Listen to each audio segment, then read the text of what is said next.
7h15, bonjour à toutes et à tous et bienvenue en direct sur votre chaîne d'information régionale. L'édition matinale se poursuit lundi 26 février. À la une, vous vous en doutez forcément, la météo, le froid et cette vague, surtout de froid intense, annoncée dès aujourd'hui et toute la semaine dans la région.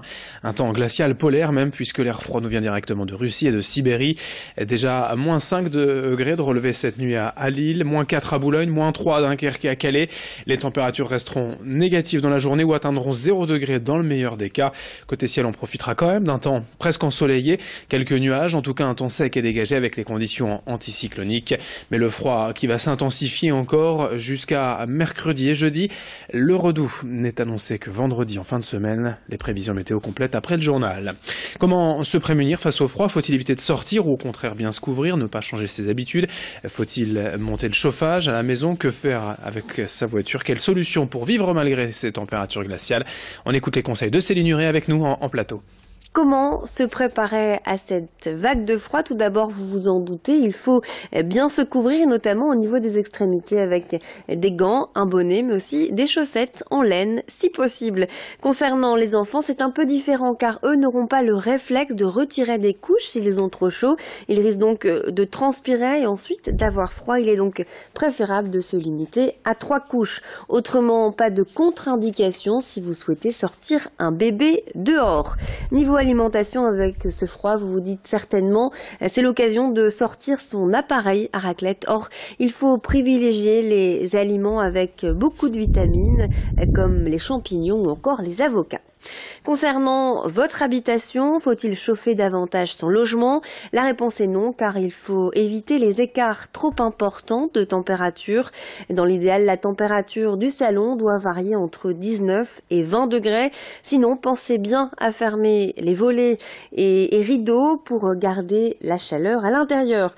En cas d'absence, évitez de couper complètement votre radiateur. Du côté des canalisations, il est préférable de les recouvrir avec un isolant si elles se trouvent dans un garage ou une cave avec à proximité de soupirail les grilles donnant sur l'extérieur. Pareil pour le compteur d'eau, il doit être protégé avec de la laine de verre si possible. Évidemment, donc s'il se trouve dans une zone où les températures sont négatives. Voilà pour les conseils. J'espère qu'ils vont vous aider à affronter ce froid. Il faut savoir qu'une telle période de froid est peu courante dans la région et n'a pas été constatée depuis plusieurs années. Et en pleine vague de froid, la problématique des bidonvilles est évidemment au cœur des préoccupations. Aujourd'hui, selon le collectif Rome de Lille Métropole, près d'1 millier de personnes vivent dans des abris de fortune en périphérie de la ville. Mais la situation pourrait bien évoluer dans les prochaines années. Le gouvernement a en effet validé un plan d'action sur 5 ans pour permettre aux collectivités locales d'aider les habitants de ces campements en les relogeant et ainsi rendre leur situation un peu plus digne. En parallèle, la ville de Lille et la préfecture viennent d'être condamnées pour l'expulsion illégale d'un couple d'origine roumaine en novembre dernier. Une indemnisation de 1 000 € a été prononcée, la preuve pour l'association que même à la rue, chacun a des droits. Dominique Planck, responsable du collectif Solidarité Rome, au micro de Brieux-Gorchy. Il y a le gouvernement, une instruction interministérielle sous l'égide du ministre de la Cohésion des Territoires qui a été publiée fin janvier et donc qui prévoit un plan pour résorber les bidonvilles dans un délai de 5 ans et donc qui confie au préfet dans chaque département le soin de mettre en place une procédure en y associant les services de l'État mais aussi les collectivités locales, les associations et les personnes roms elles-mêmes si elles le souhaitent. Donc c'est pour nous une instruction extrêmement importante qu'on accueille de façon très positive, puisqu'elle mobilise tous les services de l'État, que ce soit ceux du logement, du travail, de l'éducation, de la santé. Et donc elle s'appuie aussi, elle incite l'État à mobiliser les collectivités locales, et notamment pour nous, ce qui nous concerne, c'est la métropole européenne de Lille. Dans cette édition également, allons à Calais. Pour suivre le développement des voitures électriques, il faut évidemment des bornes de recharge sur le territoire. Et bien depuis quelques jours, 3 prises spéciales ont été installées en centre-ville directement sur les luminaires. Il ne s'agit pour l'instant qu'une phase de test prévue pour durer 6 mois.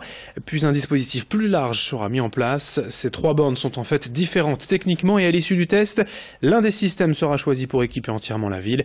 Il s'agit de bornes de recharge lente. 2 heures de charge permettent de faire une cinquantaine de kilomètres. C'est peu, certes, mais sachez qu'un possesseur de voiture électrique fait en moyenne 15 km par jour. Explication au micro de Corentin Escaillé. L'utilisateur arrive avec son véhicule, deux cas de figure, soit il est client Ubitricity et il vient avec son câble, il connecte son câble, il est automatiquement détecté et là, le système de recharge fonctionne. S'il n'est pas client Ubitricity, il vient avec son smartphone, il scanne donc le QR code qui est au niveau du candélabre, il se déclare et la charge est délivrée.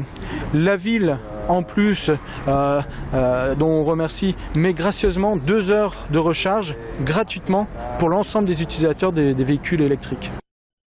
7h20 en direct sur votre chaîne d'information régionale. L'info en continu. En bref, après de nombreuses protestations, pétitions et polémiques, le producteur de la grande fête lilloise du cirque, Thierry Féhéry, reconnaît réfléchir à la présence des animaux sauvages dans ses spectacles.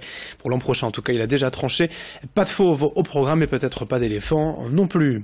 À Grande-Synthe, suite au meurtre d'un automobiliste mercredi dernier en pleine rue, l'auteur du coup de couteau fatal s'est rendu à la police et a été incarcéré. Il a expliqué que la victime l'avait menacé avec un tournevis et qu'il se serait donc défendu. Il a été placé en détention provisoire.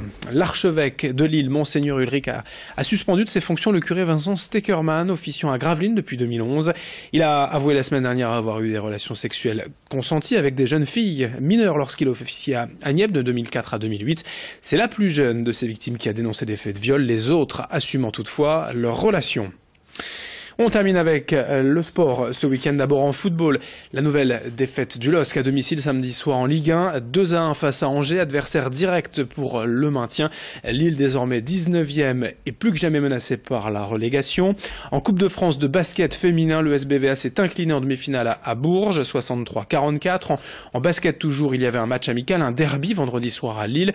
Le SSM Le Portel s'est incliné à Lille face au LMBC 80-65. Et puis en football de nouveau, en national cette fois, la victoire de l'USLD 1-0 à Chambly et le match nul 0-0 de l'USBCO aux Herbiers.